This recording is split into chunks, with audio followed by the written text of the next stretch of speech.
특히 세 번째에서 다들 충격받으실 준비하시고 lexical resources, 어려운 단어를 쓰라는 게 아니고요. strong traffic이 아니라 heavy traffic. IELTS 점수 때문에 고민하고 계신 분들, 오늘 라이팅 관련 고민은 이 영상 하나로 싹 다 끝내드릴게요. 안녕하세요. 저는 현재 오픽과 IELTS를 가르치면서 수강생들이 원하는 점수를 받도록 도와드리고 있어요. 제가 매번 IELTS 라이팅 첨삭을 하다 보면요, 수강생분들이 공통적으로 실수하는 4가지가 보입니다. 참고로 이 4가지 패턴은 제 뇌피셜이 아니라 IELTS 공식 채점 기준 그대로 말씀드리는 거예요. 이것만 고쳐도 현재 점수에서 라이팅 0.5점, 1점 우습게 올라요. 한 달도 안 돼서 금방 올릴 수 있으니까 집중하세요. 지금부터 하나하나 알려드릴게요. 먼저 IELTS에서는 라이팅이 어떻게 채점되는지를 알려드릴게요. 다음 4가지를 반영해서 각각 채점이 돼요. 첫 번째, task response. 질문에 정확히 충분히 답했는가. 두 번째, coherence and cohesion. 흐름과 연결이 자연스러운가. 세 번째, lexical resources. 어휘를 정확하게 쓰는가. 네 번째, grammatical range and accuracy. 문장을 정확하고 다양하게 쓰는가. 이렇게 구성이 되는데요. 핵심은 이거예요. 이 시험은 단순히 어려운 단어를 얼마나 썼는지, 얼마나 화려한 표현으로 문장을 써내려 갔는지가 중요한 것이 아닙니다. 방금 제가 알려드린 기준에 맞춰서 점수를 주는데요. 근데 라이팅 점수가 잘 안 나오는 분들을 보면 정작 이 기준표에는 신경을 크게 쓰지 않고 완전히 엉뚱한 데서 점수를 다 깎아 먹더라고요. 그래서 지금부터 알려드릴 4가지 실수 무조건 고치세요. 특히 세 번째에서 다들 충격받으실 준비하시고 집중 끝까지 하셔야 돼요. 첫 번째 실수는 질문에 답하지 않고 주제에 대해서 쓴다는 거예요. 이게 가장 흔하고 비싸게 점수를 깎아먹는 실수예요. IELTS는 분명히 장황하게 주제에 대해서 늘여놓기만 하는 그런 문장을 쓰는 시험이 아니라 질문에 정확하게 답한 에세이에 점수를 줍니다. 공식 기준에도 그대로 나와 있어요. task response 부분은 질문의 모든 부분에 답을 했는지, 그리고 내 입장을 처음부터 끝까지 명확하게 유지했는지를 채점합니다. 예를 들어서 이렇게 문제가 나왔다고 볼게요. Some people think university students should pay all the cost of their studies.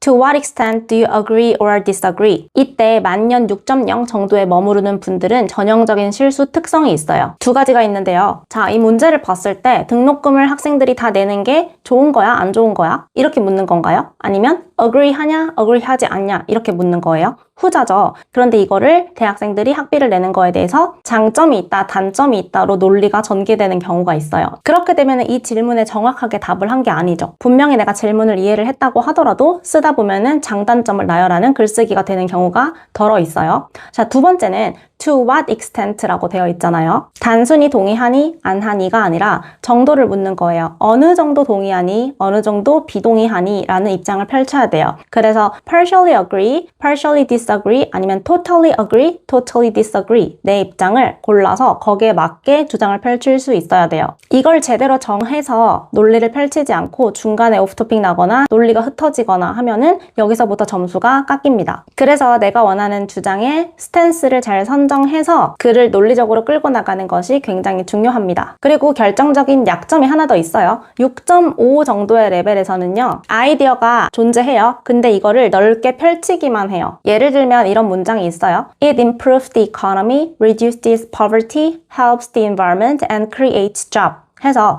경제도 발달시키고 빈곤도 감소시키고 환경도 돕고 그리고 직업도 창출했다 이렇게 말을 하지만 근거를 4개나 던졌는데 정작 하나도 제대로 발전시키지를 못하고 있어요. 공식 기준에서도 나와 있는데요. 7점은 내 아이디어를 확장하고 근거를 설명하라고 되어 있어요. 그래서 제가 늘 하는 말이 있어요. 학생들한테 설명 없는 근거 4개는 근거 4개가 아니라 그냥 주제 4개를 쓴 거다. 설명할 수 없으면 쓰지 마라. 이렇게 말을 합니다. 내가 아이디어를 냈는데 그 아이디어를 설명을 못할 것 같잖아요? 그럼 그냥 빼세요. 아니면 설명할 수 있도록 공부를 꼼꼼히 하는 거예요. 즉 정리하자면 아이디어 하나를 끝까지 깊게 파서 늘린다는 겁니다. 자, 그러면 제가 어떻게 근거를 늘리는 건지 예시를 하나 자세하게 보여드릴게요. 자, 첫 번째 예시는 그냥 Charging students the full cost could make it harder for students from low-income families to attend university. 이런 문장이 하나가 있어요. 모든 등록금을 학생이 내는 것은 unfair하다. 왜냐면 학비를 소리를 낼 수가 있는 그런 상황이 아니기 때문이다. 능력이 없기 때문이다. 이렇게 썼어요.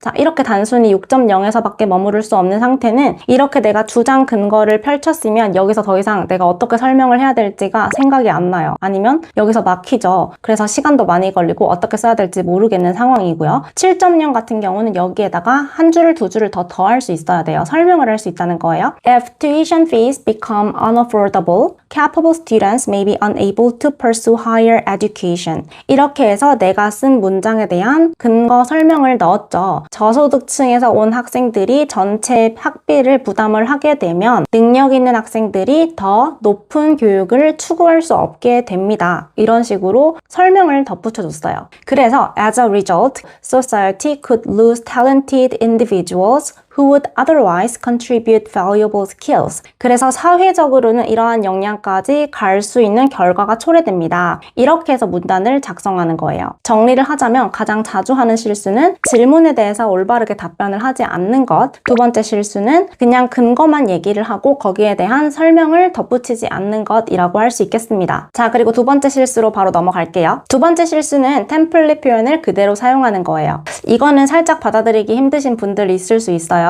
시험 전에 외워간 그 고급 표현들 있죠. 고급 문장들. 그 표현들이 오히려 점수를 높여주는 것이 아니라 점수를 깎아먹고 있어요. 6점 이하로 가두고 있다는 뜻이에요. 예를 들면 이런 거요. In this modern era, it is a widely debated topic whether 땡땡땡땡 이렇게 쓰는 거라던가 아니면 last but not least 이렇게 쓰는 거라던가 in a nutshell 이런 것들 인터넷에 많이 떠돌잖아요. 왜 안 통할까요? 템플릿을 우리가 잘 정의를 해보면 여러분들이 문제를 보고 분석하기도 전에 사고하기도 전에 이미 외워둔 문장들이에요. 그냥 나 이거 써야지 이미 정해놓은 거죠. 그런데 7점 이상을 받으려면 이 문제에 대해서 얼마나 정확하게 이 문제에 맞게 대답을 했느냐를 판단하죠. 그래서 우리가 미리 외워둔 문장으로는 이 문제에 대한 답을 하는 것 자체가 앞뒤가 안 맞아요. 순서가 안 맞는 느낌이에요. 더 심각한 건 연결어 남발이에요. 연결어를 잘 쓰세요 라는 말은 많이 들어봤을 거예요. Moreover, in addition, furthermore, in conclusion, consequently 이런 것들 문단마다 막 계속 우겨 넣어서 한 문단에도 연결어가 계속 나오고 심지어 같은 연결어가 나오기도 하고 이런 경우 굉장히 많거든요. 그런데 coherence and cohesion 이거는 연결어를 남발하고 많이 쓰는 게 아니라 적절하게 쓰는 거예요. 연결어를 문단마다 박아두는 거는 흐름을 만드는 게 아니라 흐름이 없다는 거를 가리려는 행위 같아요. 그래서 진짜 7점 이상의 에세이는 연결어 때문에 글이 잘 써지는 게 아니라 그냥 글 자체가 논리가 있고 연결어가 더 매끄럽게 이어주는 브릿지 역할을 하는 글입니다. 예를 들면 public funding is limited 라는 말을 썼어요. 예산이 제한되었다죠. 그럼 그 다음 문장에는 이 제한된 예산 때문에 어떤 일이 일어날지가 나오겠죠. 그래서 그 다음 문장은 그 선택이 누구에게 어떤 결과를 만들어낼지를 써야 되고요. 이런 순서가 만들어지면 therefore, as a result 같은 연결어는 내가 어디에 써야 될지 문맥상 어디가 자연스러운지를 자연스럽게 알 수 있고 필요한 자리에만 연결어가 들어가게 됩니다. 그래서 내가 에세이 쓸 때 좋은 아카데믹 라이팅에 어울리는 연결어를 많이 공부해 놓는 것은 굉장히 좋고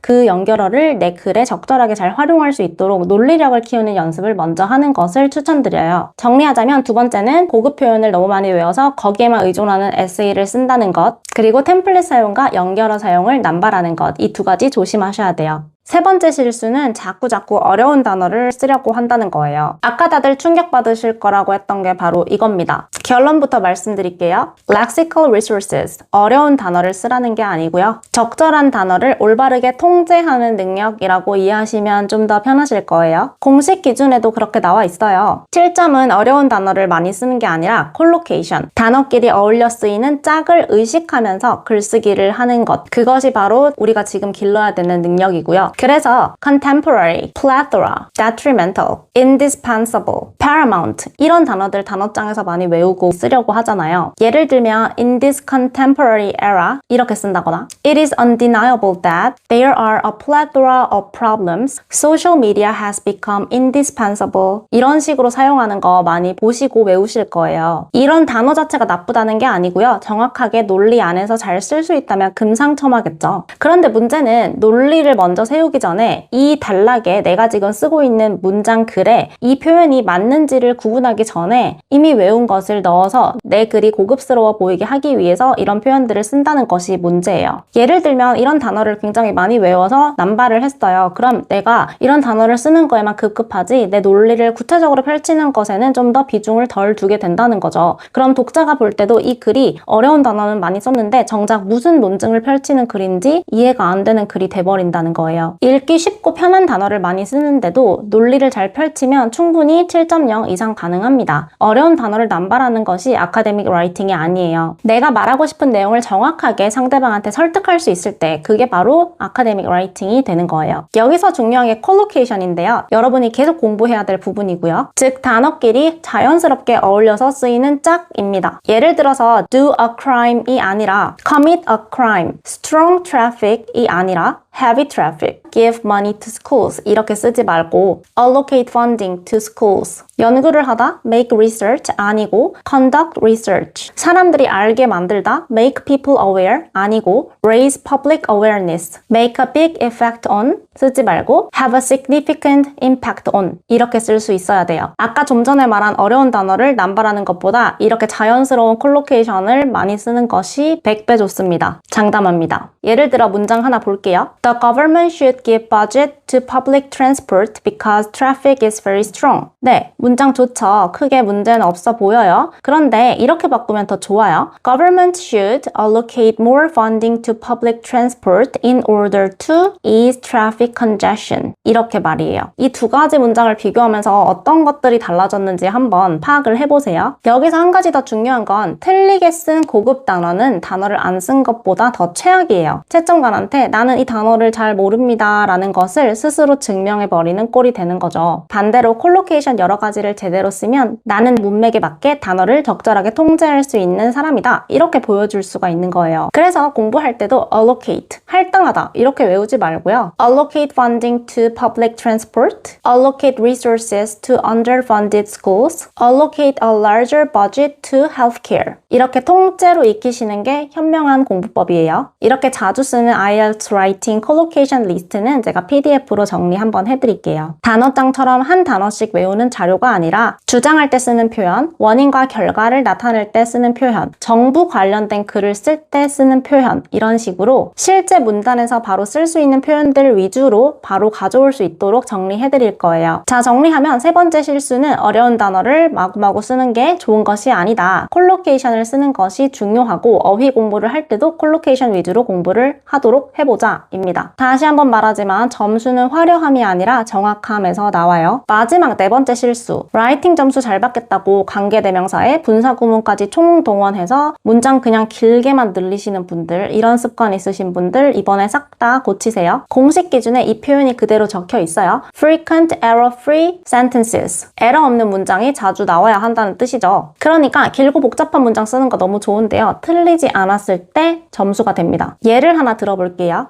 Despite of the fact that the government has been spent a lot of money, but the problem still remains. 여기서 잠깐 화면 멈추고 문장의 오류가 어떻게 보이는지 찾아볼까요? 총 3가지 오류인데요. 찾으셨나요? 일단 despite of가 틀렸죠. despite of라고 우리 쓰지 않죠. despite 자체는 전치사기 때문에. 그래서 despite the fact that 이렇게 쓰던지 in spite of the fact that 이렇게 써야 합니다. 두 번째, has been spent 틀렸죠. 여기서는 정부가 이미 많은 돈을 써왔다고 해야 되기 때문에 has spent 이렇게 바꿔야 됩니다. 그리고 문맥상 despite, but 같이 이렇게 쓰면 좀 어색하죠. despite 자체에 이미 무엇에도 불구하고 라는 뜻이 있는데요. 뒤에 but까지 쓰고 나니까 같은 기능을 중복해서 쓰게 되면서 문장이 어색해졌죠. 이런 식으로 복잡하게 쓰려다가 문장 자체의 의미가 무너져서 오류가 생긴 문장이 되어버렸어요. 차라리 이렇게 쓰는 것보다 The government has spent a lot of money, but the problem remains 이렇게 쓰는 게 100배 나아요. 훨씬 단순하지만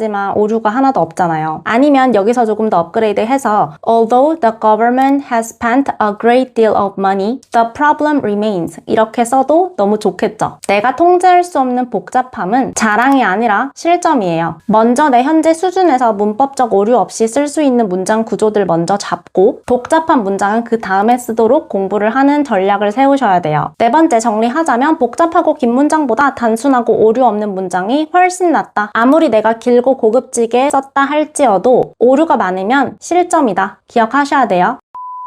혹시 눈치채신 분들 있나요? 자, 오늘 제가 알려드린 4가지가 채점 기준표에 있는 4가지가 맞았죠. 점수가 안 나오는 건 여러분들의 실력이 부족해서가 아니라 엉뚱한데 답을 찾고 있었기 때문이에요. 여러분이 막혀있던 그 지점이 바로 채점표가 점수를 깎고 있던 그 지점이었던 거죠. IELTS 라이팅 고득점을 위해서 뭔가 굉장히 새롭고 대단한 걸 배워야 된다고 겁먹지 마세요. 일단 본인의 실수, 내가 부족한 부분을 정확하게 알고 그 부분을 잡으면 0.5점 1점 이렇게 차근차근 당연히 올릴 수 있어요. 오늘 영상 여기까지 보셨다면 딱 하나만 해보세요. 최근에 본인이 쓴 답안이 있다면 그걸 꺼내서 오늘 제가 알려드린 4가지 질문에 맞춰서 채점을 다시 한번 해보는 거예요. 질문이 물어본 걸 정확히 답했나? 입장의 degree는 정했나? 외운 템플릿 연결어 남발은 없나? 문장보다 내 생각과 논리가 먼저 연결되는 글인가? 억지 고급어 말고 콜로케이션 정확하게 썼는가? 그리고 4번째, 내 복잡한 문장들 진짜 에러가 없을까? 이거만 자가 진단을 해봐도 내 점수가 어디에서 철철철 새고 있는지 바로 진단할 수 있을 거예요. 오늘 영상에서 알려드린 4가지 셀프 체크리스트랑 콜로케이션 정리한 거는 PDF로 올려드릴게요. 더보기란에 링크에서 받아가세요. 오늘 제가 말씀드린 4가지 중에 여러분들은 어느 지점이 가장 고민이세요? 혹시 1번, 2번, 3번, 4번 댓글 남겨주시면 그거 반영해서 다음 영상에 한번 다뤄보고 싶거든요. 놓치기 싫으시면 알림, 구독 한 번씩 해주시고요. 그럼 또 유익한 영상 만들어서 오겠습니다. 안녕!